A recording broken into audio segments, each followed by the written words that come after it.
Pemirsa, sejak pagi warga Bekasi rela menunggu dan antre berjam-jam di depo pengisian oksigen. Meningkatnya kasus COVID-19 di Kota Bekasi, Jawa Barat membuat kebutuhan oksigen pun ikut melonjak.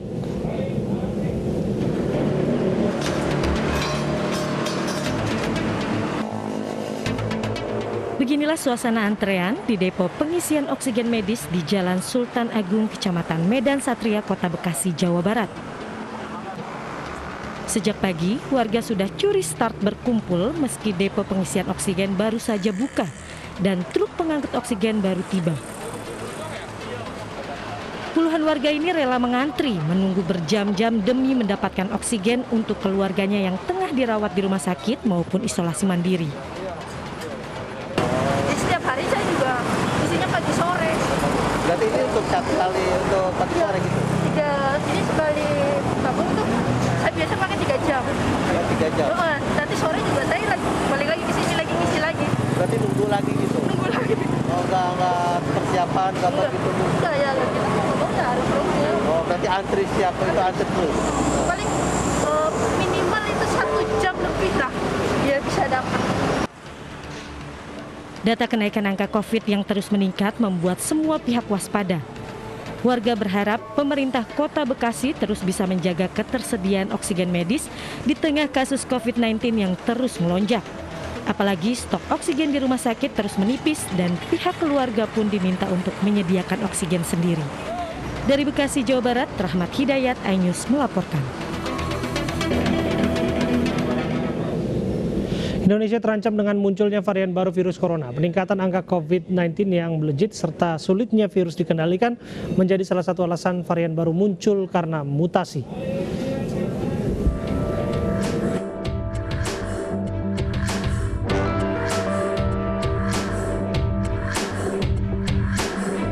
Meningkatnya kasus positif corona di Indonesia tak terlepas dari kehadiran varian-varian baru virus corona. Sejauh ini data menyebutkan ada sekitar 4 varian corona yang banyak muncul di Indonesia, yakni varian Alpha, Gamma, Beta, dan varian Delta yang paling banyak mendominasi.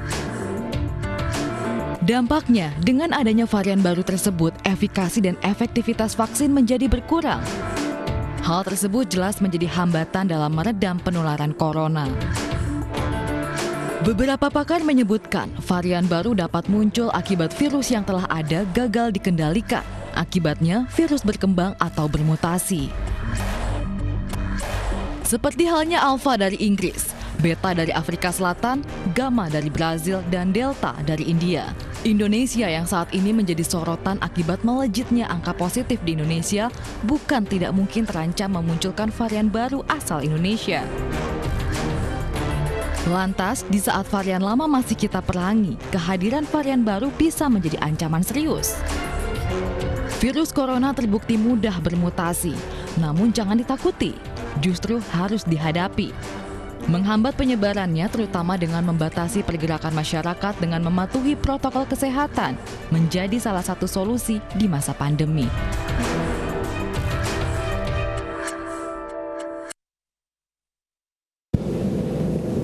Sebesar apa potensi hadirnya varian baru corona asal Indonesia? Apakah dengan kondisi COVID di Indonesia sudah cukup menjadi syarat hadirnya mutasi baru corona? Sudah hadir bersama kami peneliti LIPI Sugiono Saputra dan nanti juga akan bergabung bersama dengan kami epidemiolog Universitas Griffith Australia Diki Budiman. Assalamualaikum, selamat sore Mas Sugiono. Halo, selamat sore. Ya, Mas Sugiono, bukan rahasia lagi bahwa Indonesia di mata dunia sudah menjadi epicentrum baru penyebaran virus corona. Bahkan media asing sudah menyorotnya. Saya catat New York Times menuliskan judulnya The Pandemic Has a New Epicenter. Indonesia, epicentrum barunya adalah Indonesia. Tapi hal terakhir yang kita harapkan terjadi adalah ada mutasi baru di Indonesia. Seberapa mungkin kemungkinan ini dibenarkan? Baik, kalau kita lihat ya data dari data di GISAID itu genom yang disubmit oleh konsorsium surveillance genom SARS-CoV-2 Indonesia. Kita tahu bahwa tadi baru sekitar 3.000 jenis virus yang berhasil diidentifikasi dari kasus sekitar lebih dari 2 juta sampel. Nah, dalam kurang lebih selama 6 minggu terakhir pengambilan sampel, kalau data dia dari Regeneron juga bahwa saat ini memang ada 3 varian yang terdeteksi. Yang pertama adalah varian Delta, persentasinya kurang kurang lebih sekitar 92%, kemudian sisanya adalah varian Alpha, kemudian satunya lagi adalah varian lokal atau B1466.2 gitu. Jadi masih sekitar dari 3 jenis varian tersebut yang berperan yang dalam lonjakan kasus COVID-19 di Indonesia. Tapi sekali lagi varian Delta adalah varian yang memang saat ini mendominasi gitu. Disebutkan oleh LIPI ini ya, ada kemungkinan hadirnya varian baru di Indonesia. Bagaimana penjelasan logis yang bisa diterima? Ya, begini. Jadi kalau varian baru mungkin saja ya, bisa jadi dari varian-varian yang sudah saat ini mereka tetap terus bermutasi dan mereka membentuk seperti cabang baru dari varian yang sudah ada saat ini begitu. Tapi saat ini memang yang ada yang baru 3 ya, yang menjadi concern kita bersama, yaitu varian Delta, Alpha dan juga varian lokal gitu. Oke, dari penjelasannya apakah kemungkinan mutasi ini artinya akan berasal dari varian Delta begitu ya? Ya, mungkin saja berasal dari varian lain ya, yang pasti virus-virus yang nanti eksis, yang nanti tetap eksis bersirkulasi adalah memang yang dia memiliki tingkat transmisibilitas yang tinggi gitu dibandingkan dengan varian-varian yang lain. Oke, dari sampel-sampel yang dipelajari dan kajian-kajian yang dilakukan LIPI, apakah sudah muncul yang namanya varian baru ini atau masih berbicara soal kemungkinan, Mas Sugiono? Sudah muncul ya. Jadi saat ini di Indonesia itu sudah ditemukan 3 varian of concern, ada varian Alpha, Beta, kemudian Delta. Untuk varian Gamma belum ditemukan di Indonesia. Kemudian juga di bawah varian of concern ada level di bawahnya varian of interest. Di Indonesia saat ini ditemukan beberapa juga jenis, tapi yang pasti varian yang baru saja dinyatakan sebagai varian of interest, varian Lambda, itu juga belum ditemukan. Kalau varian Kappa juga kami juga sudah menemukan. Saya ke Pak Diki Budiman. Pak Diki. Ya. Saya memulainya tadi dari sorotan media asing, tajuk pemberitaan New York Times bahwa the pandemic has a new epicenter, Indonesia. Yang kita tidak harapkan terjadi bahwa ada varian baru di Indonesia. Bagaimana Anda membaca kemungkinan ini? Ya, sebetulnya bicara potensi varian baru tidak harus menunggu Indonesia menjadi epicentrum pun kita punya potensi itu ya. Karena apa? Karena potensi varian baru itu terjadi secara logika ilmiah adalah ketika virus ini begitu mudah leluasa menginfeksi manusia. Karena setiap dia menginfeksi manusia, disitulah dia bereplikasi. Ketika dia bereplikasi, disitulah dia mengkopi diri sendirinya ke sel lain, dan itu yang dalam setiap mengkopi diri itulah ada kecacat genetik namanya, yang berpotensi yang nantinya menjadi mutasi, dan itu berpotensi melahirkan namanya varian. Varian ini adalah satu turunan lah begitu yang akhirnya dia bisa merugikan manusia, tapi paling banyak sebetulnya menguntungkan manusia karena sebetulnya membuat virus itu sendiri tidak jadi lebih fit ya. Itu mayoritas dari hasil mutasi yang menjadi varian itu. Nah, ada yang disebut dengan strain sebetulnya. Nah, strain itu adalah tahapan lebih lanjut dari varian, di mana si virus ini ketika dia menjadi varian ternyata dia memiliki kemampuan yang lebih efektif dalam menginfeksi, lebih cepat tadi disebutkan menular. Nah, dia menjadi strain. Jadi delta strain, alpha strain. Nah, inilah hasil varian yang lebih fit. Nah, artinya itu terjadi ketika misalnya di Inggris, di India, itu mereka bahkan sebelum mereka menjadi epicentrum pun itu sudah dihasilkan. Nanti apa yang akan dirasakan dari kemunculan ini? Apakah di gejalanya atau justru di fatalitasnya atau berbahaya dan lain sebagainya? Jadi ada begini, untuk mengetahui ada tidaknya varian baru tentu perlu ada yang disebut dengan surveillance genomic. Nah, masalahnya adalah Indonesia sebagai salah satu negara berkembang kan terbatas ya, kapasitas surveillance genomic kita. Jangankan Indonesia lah, negara-negara sebagai negara maju pun masih relatif terbatas. Bahkan Amerika Serikat sendiri pun mengakui masih terbatas ya. Jadi nggak lebih dari 20% yang dia sampel PCR positif itu dia lakukan juga. Kecuali negara yang kasusnya seperti Australia kasusnya sedikit, kemudian dia punya kapasitas ya dia lakukan itu terhadap setiap kasus positif langsung whole genome sequencing sehingga jadi ketahuan gitu. Tapi kalau masalah dengan negara seperti Amerika atau Inggris yang sudah demikian besar kan mahal kan pemeriksaan ini mahal relatif. Berangkat dari sana saya kemudian tertarik untuk bertanya soal efektivitas vaksin yang disuntikan kepada warga negara. Artinya ketika adanya varian baru, apakah kemudian vaksin ini efektif untuk menangkalnya? Secara umum ya namanya vaksin itu membuat tubuh ya respon antibodi ini timbul dengan memberikan antigen, dan bicara respon imunologi itu kompleks ya, dan artinya tidak bisa dianggap bahwa misalnya ini Sinovac efikasinya kecil otomatis terhadap varian baru ini nggak efektif. Tidak seperti itu, karena kalau bicara respon imunitas ini bukan hanya masalah antibodi, tapi ada sel T, sel B yang itu sifatnya memori atau daya jangka lama, dan ini sangat kompleks ya, tidak mudah dipahami, dan artinya harapan besar itu ada di situ. Tapi bahwa faktanya Sinovac ini kurang efektif, iya, tapi bukan berarti tidak efektif. Beda.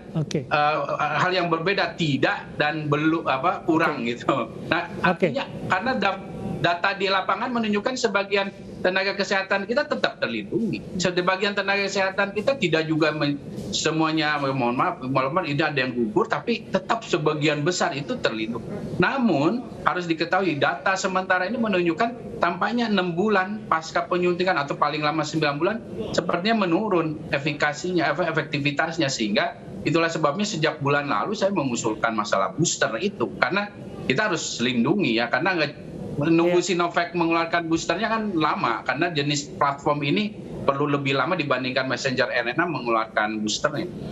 Oke, saya ke Pak Sugiono. Pak Sugiono, soal kajian bahwa vaksin-vaksin yang diberikan kepada masyarakat efektif untuk melawan varian-varian baru termasuk yang disebutkan asal Indonesia ini bagaimana?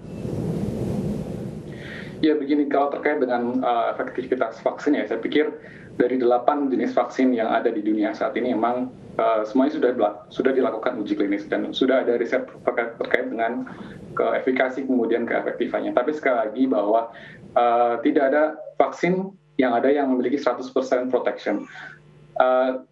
Kemungkinan terinfeksi tetap ada, tapi paling tidak ada sebuah studi yang menyebutkan bahwa memang vaksin ini signifikan untuk menurunkan tingkat keparahan penyakit dan untuk menurunkan tingkat kematian dari penderita COVID-19. Dan kita lihat aktivitasnya di situ juga, itu bahwa memang betul tadi yang dikatakan oleh Pak Diki, bahwa ini bukan berarti vaksin ketika kita sudah divaksin kita tidak akan terinfeksi lagi. Mungkin saja, tapi bisa dengan tingkat keparahan yang lebih ringan begitu.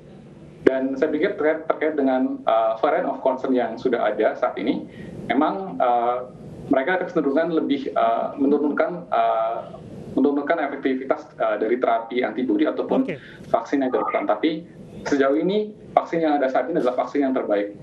Begitu. Ya, kita tahu bahwa negara sudah mengakui sulit sekali sebetulnya untuk mengendalikan yang namanya varian Delta. Setidaknya itu yang disampaikan oleh Pak Luhut. Dengan hadirnya nanti varian Corona asal Indonesia ini, apakah dimungkinkan juga kesulitan serupa akan terjadi? Baik, kalau terkait dengan Pak ya, jadi kalau terkait dengan varian lokal saat ini ya memang yang terutama yang saat ini masih eksis adalah B1466.2. Ya, jadi sebenarnya WHO juga sudah memberikan label alert for the monitoring, artinya memang varian ini harus dimonitor terus gitu, karena memungkinkan dari data genomik ya memang memungkinkan bisa saja ada peningkatan tingkat transmisi ataupun memang mutasi yang terjadi mungkin berpengaruh terhadap efektivitas vaksin. Tapi sejauh ini varian lokal ini sebetulnya sekarang jadi minoritas ya, dan WHO pun tidak menaikkan status peringatan ini ke status yang lebih tinggi, variant of interest ataupun variant of concern. Artinya tingkat bahayanya saat ini lebih rendah dibandingkan dengan varian Delta gitu. Oke, saya ke Pak Diki. Pak Diki, sumbangsih kita terhadap dunia sudah dicatat, paling tidak ini sorot oleh media asing bahwa tingkat infeksi kita tercatat dalam tertinggi di dunia dalam beberapa pekan terakhir begitu ya. Tapi bahwa kita menyumbangkan varian lokal asal Indonesia ini juga bukan hal yang membanggakan. Akan lebih sulit untuk dikendalikan? Ya, tentu ini selain betul perlu kita amati lagi, karena satu hal yang membuat saya khawatir juga adalah bahwa varian lain yang juga made in Indonesia tapi lebih poten dari yang sekarang ditemukan sudah ada itu sangat besar. Masalahnya sekali lagi karena surveillance genomik kita yang terbatas. Kemudian bahkan varian yang ada saat ini di Indonesia kemudian melahirkan varian baru itu besar karena apa? Sudah terjadi di Brazil, di India, bahkan di Vietnam, negara tetangga kita. Satu orang terinfeksi lebih dari satu varian itu terjadi. Nah disitulah, maka artinya bisa 2-3 varian, misal Delta, Alpha, terus made in Indonesia ada di situ. Nah disitulah ada secara teoritis yang disebut dengan rekombinan. Rekombinan ini kayak perkawinan, dan ini yang dikhawatirkan. Makanya WHO, para peneliti pandemi itu sudah bisa memperkirakan bahwa itu tinggal menumpang pada kawasan atau negara yang pandeminya tidak terkendali. Nah makanya ketika kita dimasukkan dalam kategori sebagai epicenter, nah itu artinya kita punya potensi melahirkan varian-varian baru yang poten dan berbahaya itu, karena artinya infeksinya terjadi dengan cepat dan mayoritas kan belum bisa kita kendalikan dengan kapasitas testing kita yang masih belum memadai ini. Oke, terima kasih atas waktu Anda Pak Diki Budiman dan juga Pak Sugiono sudah hadir bersama kami untuk membincangkan persoalan ini. Pemirsa, 2 kelompok muda di Setiabudi, Jakarta tawuran menggunakan senjata tajam. Jangan kemana-mana, kami ada informasinya saat lagi untuk Anda.